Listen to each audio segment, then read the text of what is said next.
오늘 성경 말씀은 고린도후서 11장 16절에서 33절 말씀 보도록 하겠습니다. 한 절씩 교독하겠습니다. 내가 다시 말하노니 누구든지 나를 어리석은 자로 여기지 말라. 만일 그러하더라도 내가 조금 자랑할 수 있도록 어리석은 자로 받으라. 내가 말하는 것은 주를 따라하는 말이 아니요 오직 어리석은 자와 같이 기탄 없이 자랑하노라. 여러 사람이 육신을 따라 자랑하니 나도 자랑하겠노라. 너희는 지혜로운 자로서 어리석은 자들을 기쁘게 용납하는구나. 누가 너희를 종으로 삼거나 잡아먹거나 빼앗거나 스스로 높이거나 뺨을 칠지라도 너희가 용납하는도다. 나는 우리가 약한 것 같이 욕되게 말하노라. 그러나 누가 무슨 일에 담대하면 어리석은 말이 남아 나도 담대하리라. 그들이 히브리인이냐 나도 그러하며 그들이 이스라엘인이냐 나도 그러하며 그들이 아브라함의 후손이냐 나도 그러하며 그들이 그리스도의 일꾼이냐 정신없는 말을 하거니와 나는 더욱 그러하도다. 내가 수고를 넘치도록 하고 옥에 갇히기도 더 많이 하고 매도 수없이 맞고 여러 번 죽을 뻔하였으니 유대인들에게 40에서 하나 감한매를 5번 맞았으며 3번 태장으로 맞고 1번 돌로 맞고 3번 파선하고 일주야를 깊은 바다에서 지냈으며 여러 번 여행하면서 강의 위험과 강도의 위험과 동족의 위험과 이방인의 위험과 시내의 위험과 광야의 위험과 바다의 위험과 거짓 형제 중의 위험을 당하고 또 수고하며 애쓰고 여러 번 자지 못하고 줄이며 목마르고 여러 번 굶고 춥고 헐벗었노라. 이외의 일은 고사하고 아직도 날마다 내 속에 눌리는 일이 있으니 곧 모든 교회를 위하여 염려하는 것이라. 누가 약하면 내가 약하지 아니하며 누가 실족하게 되면 내가 애타지 아니하더냐. 내가 부득불 자랑할진대 내가 약한 것을 자랑하리라. 주 예수의 아버지 영원히 찬송할 하나님이 내가 거짓말 아니하는 것을 아시느니라. 다메섹에서 아레다 왕의 고관이 나를 잡으려고 다메섹 성을 지켰으나 나는 광주리를 타고 들창문으로 성벽을 내려가 그 손에서 벗어나노라. 아멘. 오늘은 바울이 고난을 자랑하다라는 제목으로 말씀을 나누려고 합니다. 바울은 오늘 보면 자신을 어리석은 사람으로 여기더라도 자신이 조금 자랑하겠다라고 말하면서 거짓 선생들이 육신을 따라 자랑하듯이 자신도 자랑하겠다고 합니다. 그런데 그 자랑이 바울이 사도로서 겪은 고난을 자랑하는 거예요. 좀 아이러니하잖아요.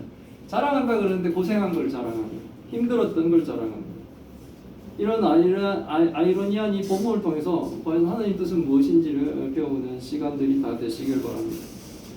바울은 1절에서 이렇게 얘기합니다. 육신을 자랑하려고 하니까 자신의 어리석은 것을 용납하라고 1절에서 말했었는데 다시 16절에서도 이런 말을 하는 거예요. 자신을 어리석은 자로 여기지 말라고 얘기합니다. 그러나 만일 바울을 어리석은 자로 여기더라도 바울은 조금 자신을 자랑하겠다라고 얘기합니다. 거짓 선생에 맞서 바울이 육신의 자랑을 하는 것을 어리석게 받아들인다면 어리석은 자로 받아들이라는 거예요. 그럼에도 불구하고 바울은 자신을 조금 자랑하겠다라고 얘기합니다. 바울이 자랑하는 것은 주를 따라하는 말은 아니고 그러니까 오직 자기 자랑하며 복음을 흩트리며 교회를 어지럽게 하는 이 어리석은 선생들과 같이 비탄 없이 자신을 지금 자랑하겠다는 거예요. 그러니까 하나님이 주를 따라 자기 자랑하는 건 진짜 주를 따라하는 건 아니죠. 하지만 바울은 지금 거짓 선생들과 싸우기 위해서 이 방법을 사용하고 있는 거예요. 여러 사람이 육신을 따라 자랑하기 때문에 바울도 그런 자랑을 하겠다고 하는 겁니다. 사실 성도의 자랑은 주님밖에 없어요. 성도가 자기를 자랑할 게 없어요. 나는 11조를 잘합니다. 나는 봉사를 잘합니다. 나는 예배를 잘 드립니다. 이런 자랑을 한다는 것 자체가 뭡니까? 그 사람 좀 모자란다는 얘기죠. 그래서 성도가 자랑할 수 있는 것은 주님밖에 없죠. 그래서 금메달을 땄던 선수들 중에서도 하나님 믿는 사람은 이 모든 영광 다 하나님이 하셨습니다라고 하나님께 영광을 돌리죠. 또 안 믿는 사람은 그게 이해를 못하죠. 그리고 성도적인 자랑이 주님밖에 없다는 것을 그 누구보다도 잘 아는 이 바울이 지금 뭡니까? 자신을 자랑하겠다고 하는 거예요. 차이점은 사람들이 자랑을 할 때 그 이유는 뭡니까? 자기를 높이기 위해 자랑을 하지만 바울은 자신보다는 뭡니까? 그리스도를 높이기 위해 자신을 자랑하려고 한다는 겁니다. 19절에서는 약간 좀 비꼬는 말 같죠. 너희는 지혜로운 자로서, 이제 고린도 교회 성도들이 너희들은 지혜롭다, 지혜로운 자로서 어리석은 자들을 기쁘게 용납한다라고 얘기하는 거죠. 지혜로운 자는 어리석은 자들의 말에 속아 넘어가지 않아야 하는데, 고린도 성도들, 고린도 교인들 중에서는 내가 지혜롭다라고 여기면서도 자신들을 종으로 삼거나 잡아먹거나 빼앗거나 자신들 앞에서 스스로 높이며 성도의 뺨을 치더라도 용납한다는 거죠. 전혀 지혜롭지 못하는 거죠. 이단들에게 빠져서 욕을 먹으면서 재산을 다 빼앗기며 묘욕을 당하면서도 이단을 따르고 충성하는 자들은 스스로는 뭐 내가 지혜로워서 내가 진짜 구원의 길을 제대로 찾아왔기 때문에 지금 거기에 빠져든 거다고 자신들만 구원받았다라고 생각하지만 사실은 어떻게 돼요? 사탄에게 잡아먹히는 거죠. 그 이단 중에는 그 청소년들이 그렇게 하면서도 그 걔네들한테 붙어 있는 게 좀 신기한데 전도 못한다고 빠따를 치고 막 이런 그런데도 어떻게 있죠? 그리고 또 어떤 이단은 보면 모녀간에 서로 뺨을 때리게 하는 그런 이단도 있더라고요. 어떻게 그런 비상식적인 일이 벌어지는데도 거기 그래서 정말 사단에 잡히면 그 사람들이 불쌍하기도 하지만 너무나 어리석어서 어떻게 저런 일을 당하면서도 여자 목사들한테 보니까 여자 목사가 막 이렇게 사람들 앞에서 모녀가 서로의 뺨을 때리게 막 하는 그런 일을 시키는데도 거기에 붙어 있는지 참으로 우리 상식으로는 이해가 가지 않지만 우린 그 일이 뭡니까? 요즘에만 일어나는 일이 아니라 고린도 교회에서도 일어났다는 거예요. 종으로 삼거나 잡아먹거나 빼앗거나 스스로 높이거나 뺨을 칠지라도 용납을 잘 하더라는 거예요. 참 신기하죠. 막 지혜로운 듯이 하면서 바울을 막 배척하려고 하고 바울을 깔아뭉개려고 했던 그런 사람들이 오히려 뭡니까? 가짜 선생들한테는 잘 넘어가더라는 거예요. 바울은 고린도 교인들이 온순하고 복종하며 받아들이고 있는 이 자기를 높이는 이 거짓 선생들에 비교할 때 약한 모습의 바울은 부끄럽고 수치스럽게 말합니다. 거짓 선생들이 주장하듯이 자기를 과시하는 것이 진실한 사도적 권위의 표시라면 바울은 참으로 약하고 실패자 같은 이런 지도자의 모습이라는 거죠. 막 자기 자랑하고 하는 것들이 오히려 막 그거 하다면 이렇게 자기를 잘 그렇게 드러내지 못했던 이런 모습, 바울은 참으로 실패한 사도의 모습과 같다는 거죠. 목사가 교인들에게 무서운 모습으로 비춰지고 어떤 말이라도 순종하라고 가르친다면 그것은 사실은 권위가 아니고 뭔가가 잘못된 거예요. 성도들의 삶을 사적으로 막 통제하려고 하고 어떤 데는 보니까 돈 주고 영화 보러도 못 가게 하는 그런 교회도 있더라고요. 그러니까 뭔가가 이게 잘못된 거예요. 그런 것들은 뭔가가 그리고 막 담임 목사님은 막 무서운 사람이에요. 이 담임 목사님은 막 권위가 너무 있어서 담임 목사님 앞에 나가는 것 자체가 막 무섭고 이렇다면 이건 뭔가가 잘못됐다는 거예요. 바울은 그런 점에서는 뭡니까? 완전히 실패한 자죠. 바울은 그런 선생들에게 비하면 그런 목사들에게 비하면 바울은 완전한 실패자입니다. 그래서 이제 바울은 나도 자랑해 보려고 한다라고 하는 거예요. 거짓 선생들이 히브리인 것을 자랑했는 것입니다. 그래서 바울도 히브리인이며 그들이 이스라엘인인 것을 자랑했습니다. 그래서 바울도 자기도 이스라엘인이며 그들이 아브라함 후손임을 자랑하는데 바울도 아브라함의 후손이다라고 얘기합니다. 이런 혈통적인 부분은 복음에서 중요한 점이 아니에요. 그러나 거짓 선생들은 이방인들의 교회, 고린도 교회에 와서 자신의 혈통을 자랑하며 마치 무엇인가 특별하고 대단한 것처럼 사람들을 현혹시키고 있다는 거죠. 지금 이 땅에 북한도 마찬가지죠. 북한의 김정은이가 백두 혈통이라고 주장하는데 백두 혈통이 어디 있습니까? 백두 혈통. 근데 그럴듯하게 다른 사람들은 그 뭔가 신비한 차별을 주는 이런 가짜인데 그게 그 사회에는 먹히잖아요.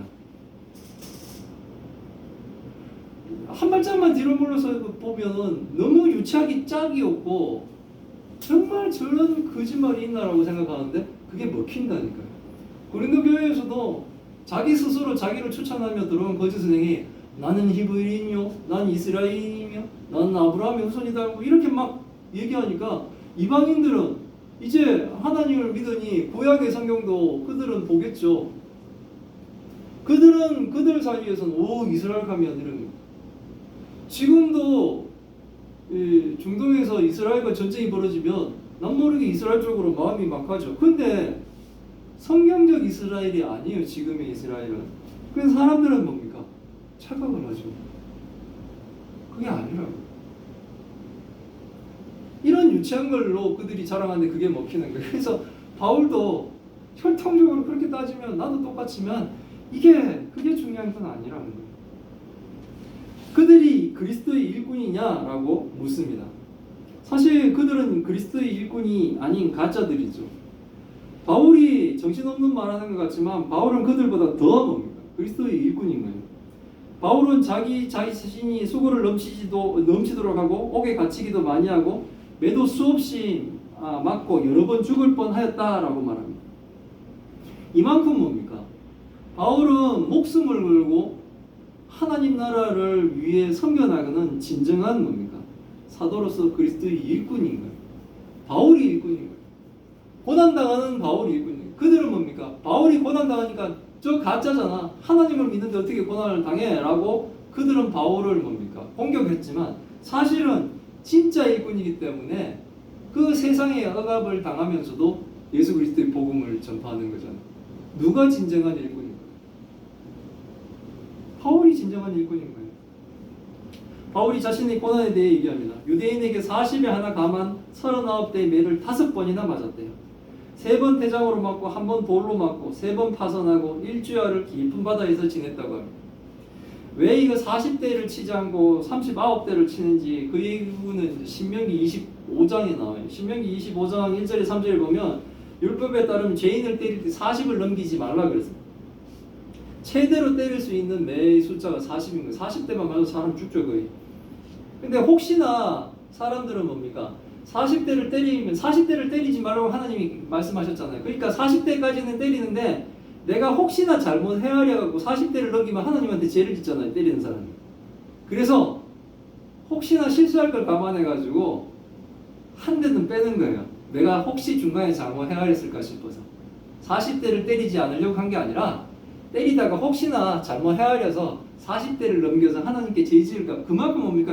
나름대로는 율법에 충실하려고 했던 사람들. 그래서 유대인들은 죄인을 때릴 때 40에 하나 감한 매 39대만 때리는 거예요. 근데 그런 매를 5번이나 바울은 맞았어요. 왜? 예수 그리스도의 복음을 전하다 맞았다는 거죠.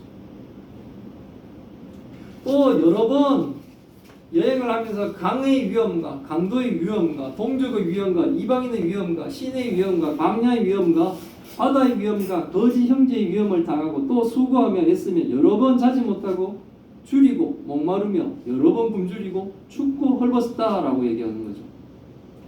그리스도의 사도가 되어 바울은 이런 고난을 겪으면서도 주의 복음을 전했다는 겁니다. 이것이 바울의 자랑이에요. 내가 어리석다 얘기 듣더라도 내가 자랑하겠다 그러는데 쭉 하는 게 힘들었던 걸 쫙 얘기하고 있어요. 고난받은 것을 자랑하고 있어요. 이게 주를 섬기면서 겪는 자의 이 고난이 자랑이 되는 거예요. 오히려 내가 하나님 믿어 떵떵거리고 잘 살았다고 사람들을 속여가면서 오히려 진정한 사도 바울을 깎아가면서 낮추어가면서 사람들로 하여금 돈을 착취하며 아주 입에는 그득그득 뭡니까? 고기가 끼어있고 배에 기름이 찌며 그렇게 살아가는 사람들이 축복받은 사람이 아니라 오히려 주 그리스도의 복음을 전하기 위해 고난받는 이 바울이 뭡니까? 진정한 사도며 하나님과 동행한 사람이라는 거죠. 이게 바울의 자랑이라는 겁니다. 근데 이런 육체적인 고난을 제쳐놓고라도 바울은 매일같이 교회를 위하여 염려하고 있어서 이 신경을 쓰는 거죠. 정신적인 부분이. 어떤 염려를 바울이 했느냐 하면 매일 자신이 사역한 교회의 교인들 중에 누가 약하다고 하면 그 사람이 혹시나 신앙이 연약해서 쓰러지면 안 될까 이런 안타까움으로 자신도 연약해지고 누가 실족했다 그러면 그 사람이 영혼에 대해 애타는 마음으로 날마다 바울은 염려했다는 게 진정한 선생님이죠. 진정한 사도요. 진정한 목사입니다. 그래서 바울은 부득불 자랑해야 된다면, 어쩔 수 없이 내가 자랑해야 된다면 자신은 약한 것을 자랑한다는 거예요. 거짓 선생들이 고난받는 바울은 사도가 아니라고 주장한 그들의 거짓말이 바로 주의 복음을 위하여, 성도를 위하여 고난받는 바울이 진정한 사도라는 것을 지금 말해주고 있는 거예요. 내가 하나님을 섬기면서 내가 주의 복음을 전하며 이런 고난을 사실은 자신의 고난받은 것을 바울은 성도들한테 내색을 안 하죠. 그냥 묵묵히 자기만 당했죠. 근데 이제 바울은 어리석다는 얘기를 들을지라도 내가 주의 복음을 위해서 이렇게 당한 이 고난, 나의 이 약한 부분들을 자랑하겠다라고 얘기해요. 그럼 비교해보라는 거예요. 지금 그들 앞에 서 있는 저 번질하게 말 잘하고 있는 거짓 선생들과 주의 복음을 위해 목숨까지 내어놓아가면서 사역을 하고 있는 바울을 비교할 때 누가 진정한 사도인지 사람들은 뭡니까? 진짜 성도라면 판단할 수 있는 거예요. 성령이 분명히 가르쳐 줄 수 있습니다. 주 예수의 아버지, 성도가 영원히 찬양할 하나님이 바울이 거짓말하지 않는다는 걸 알고 계신다. 바울은 사실은 뭡니까?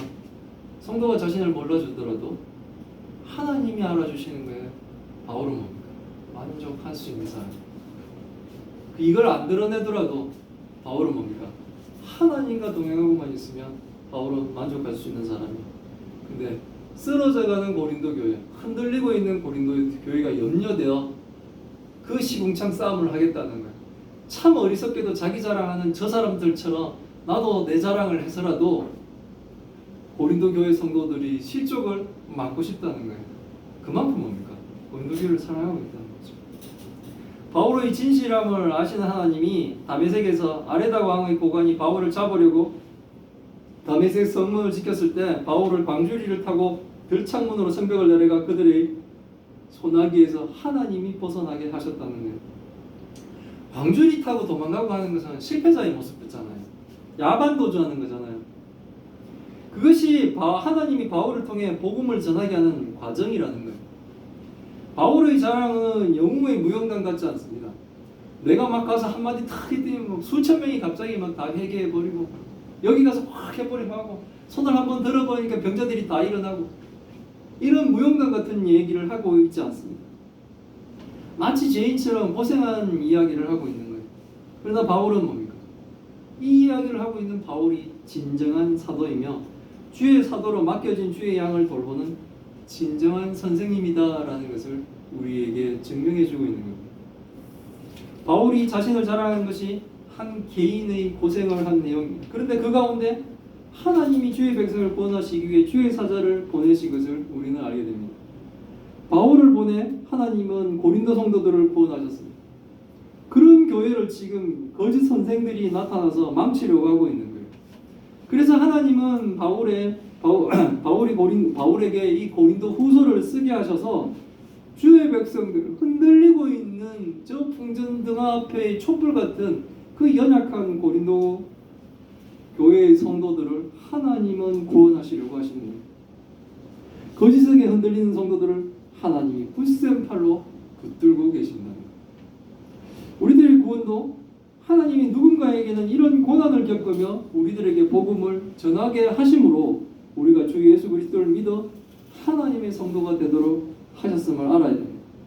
내가 그냥 복음을 들은 것이 아니라 내게 복음을 전해주는 그 사람도 바울이 겪은 것과 같은 그 무수한 고난을 겪으면서 어떨 때는 뭡니까? 자기 집안에 자기 혼자만 믿어서 하나님 믿는다고 온 식구들이 비난을 받으면서 그걸 극복하고 저한테 와서 복음을 전해줬다는 거죠.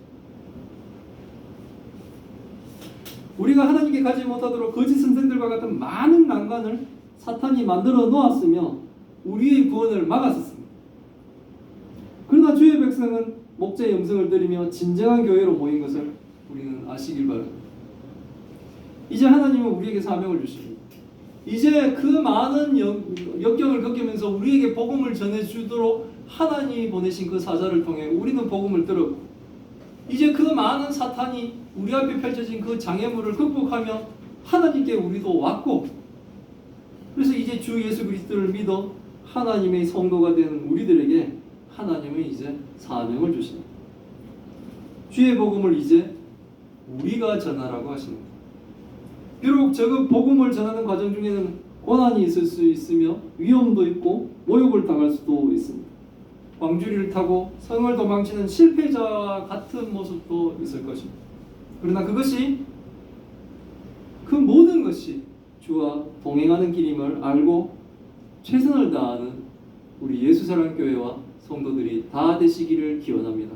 아멘. 아멘. 예, 기도하겠습니다. 하나님 감사합니다. 오늘의 말씀을 통해 하나님 뜻을 알게 하시니 감사드립니다. 바울이 고린도 교회를 사랑하여 거짓 선생들과 싸움을 하는 것을 통해 우리는 주의 사랑을 배웁니다. 바울은 고린도 성도들이 자신을 어리석은 자로 여길지라도 자신은 육신을 따라 자랑하겠다고 합니다. 근데 바울이 자랑하는 것은 온통 고난을 받은 내용입니다.